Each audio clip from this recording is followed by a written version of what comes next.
it was still possible in other countries to have property rights to securities.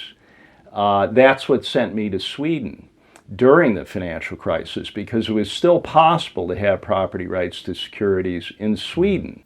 Oh my God. Just got back from Sweden from a conference and got some fantastic interviews. And the first one I'm releasing is this. Met a guy, David Webb, a hedge fund manager and financial expert.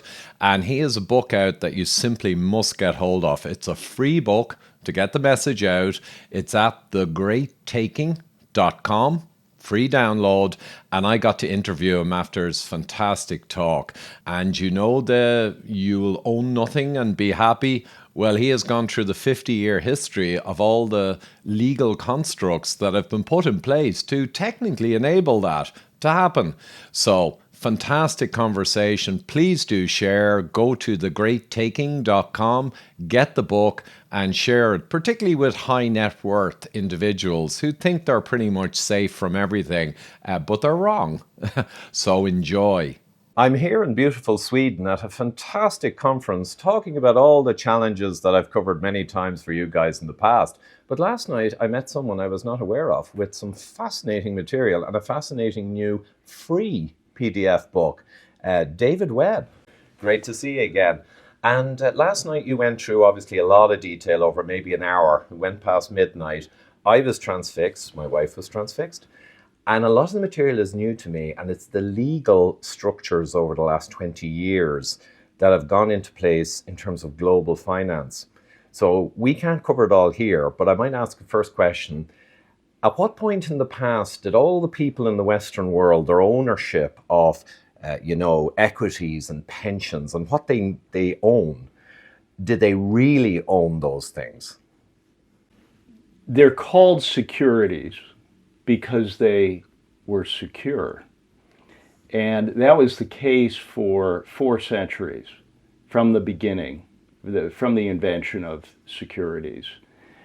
And this, there was definitely a design to sever ownership rights to securities. And this was beginning in the 1960s. So people certainly had property rights to their securities through the 1960s. And then a process of dematerialization was begun to get rid of paper certificates as a first step. But then a new legal concept of an entitlement was created, which is really the legal concept that severs your property rights to the securities. And that was the beginnings of the implementation of that was in 1994 with the revision to the Uniform Commercial Code in the United States. So this began in the United States. It took many years to implement that in all 50 states. So they were able to do this quietly. It didn't require any action at the federal level. It was done in state law.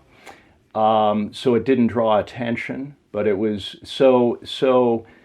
people in the U.S. had property rights for some time, even after the beginnings of this. So it's been planned and executed literally over decades. But we know the first thing I saw that I became, that really lit me up about this was in 2008. I was expecting a wave of insolvencies to begin, and there was a small broker-dealer in Florida that failed very early on in the financial crisis. And there was an article in Barron's showing that all of the client securities were swept to the bankruptcy receiver. So prior to this point, if your broker had gone bust, you'd say, well, I'm sorry that happened. Here's where you can transfer my securities. So this was the first time that it actually happened, that the securities were not returned to the clients. So that was in 2008. So I think But it was still possible in other countries to have property rights to securities. That's what sent me to Sweden during the financial crisis, because it was still possible to have property rights to securities in Sweden. So then, over a period of 6 years, property rights to securities in Sweden was subverted. So it's been a long process over decades. It depends on what country you're talking about as to when the rights to securities were lost. Yeah, no, an excellent summary, David. And there's just so much in this, and that's why the book, the link is below, is just fascinating for the detail. But one thing that struck me, many things struck me last night, but one thing that struck me was initiated at the top level in the USA. So it's not coming from China, it's not coming from bad Russians. So that's key. It's rolled out over many decades, and as you stated twice, the people who set this in motion are dead. Yes. But it still remorselessly continues. And the other thing that really hit me was Sweden and Finland had local laws that were problematic for this system where you lose your rights. Yes. And they specifically went to Sweden and Finland to hoover up the last two countries. They should be irrelevant. But they made sure even those were in the system. Yes. That's stunning. Well, the intention is that there will be no pocket of resistance anywhere. This is a strategy to be implemented absolutely globally, and it has been. So Sweden and Finland, I think, through the mechanisms we won't get into here, but the ICSA or the CSAs locally, Sweden and Finland, they've done workarounds in the legal structure that they're effectively now in the basket. They're in. Yes. So the reality is now that if there was a massive collapse of the derivatives, which I think you said is a quadrillion of assets, many times the world GDP, there's this enormous financial nuclear bomb. If that blew and we had contagion, ultimately all of the assets of people, your pension, your securities, your Apple shares, all of it that you think is yours with your broker, legally now worldwide in the West, will be collateral for a massive problem and will be taken by, I think you said, the favored or? Well, in the Lehman Brothers was used to set the case law precedent for the secured creditors taking the client assets in an insolvency. And it was a shocking example because just prior to this, what had been done in the case of Lehman would have been fraud, constructively fraud. But there were legal changes made essentially on the eve of the financial crisis to assure that clients could not take back their assets out of the insolvency estate. So in the case of Lehman Brothers, J.P. Morgan was both the custodian for the client assets. There used to be a fiduciary duty to the clients. They're acting as the custodian, but they were also the secured creditor that took the client assets out of Lehman Brothers. And so there was a very important decision made by the bankruptcy court in the Southern District of New York, which is Manhattan, finding in favor of J.P. Morgan that they absolutely had the power to take the client assets immediately, even though they were the custodian. This case rang every bell for this having been constructively fraudulent, but the court upheld this, and they said in the decision that they first had to determine if J.P. Morgan was eligible to take the client assets, and stated that as a member of the protected class, that's actually in the decision, as a member of the protected class, J.P. Morgan certainly was empowered to take the client assets. So the point of this is that it's not all secured creditors, it's only selected entities that will take the collateral, and that's essentially just the very largest banking entities. J.P. Morgan is certainly one that has been involved in setting up this infrastructure. Yeah, exactly. And that is one of the terms I was trying to recall, protected class. And Yes. there's a few terms like that. Maybe run through some of the analogous terms for the special people, protected class, secured creditors. Well, the secured creditors have in this structure, secured creditors. The key is that the property right has been severed by this concept of an entitlement, and that is associated. You may hear the term beneficial ownership, which sounds nice. I like to be benefited. But what is meant by that, and you can find this in these documents, is that is distinct from legal ownership. Beneficial ownership means that you have the benefit of receiving a proxy, being able to vote, which no one ever does. You've got a claim on the asset that you think you own. And I know from the W8BEN form that I fill as a non-American, the beneficial owner, blah, blah, blah. So I've seen it. But what that means is, well, you really kind of are the owner in principle, but it's an appearance of ownership. Yes. And the legal ownership is actually with the entity that controls it as collateral. Yeah. That's what matters in the event of insolvency.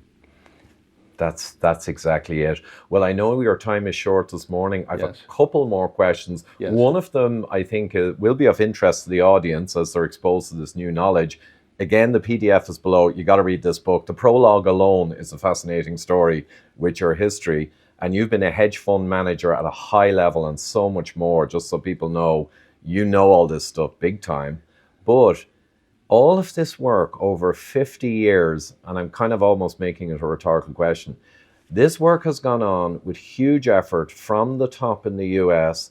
It has been foisted on Europe, and the European Commission and all have put all the legal structures to do the same crazy system, etc. Is it directly with an intention when things go bang to hoover up all the people's assets in the biggest takeover in history? Or is it kind of a hedge from these people just in case things go wrong and the derivatives market implodes, mega bang, that it'd be nice to have this in so it's us who are protected rather than the ordinary ants?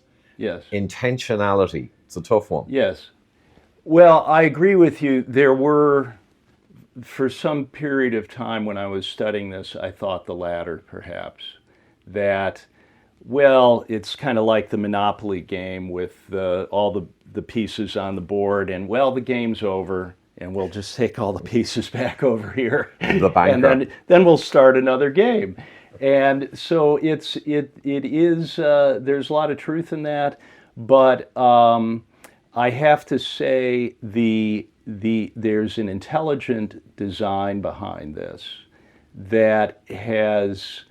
I think was conceived of over 50 years ago and was set in motion at that time. And the deliberateness of this, the persistence, decade after decade of executing on this and then forcing it globally, which was literally led by the U.S. Department of State, which is the most powerful executive power globally. And it has worked because it has been imposed globally now.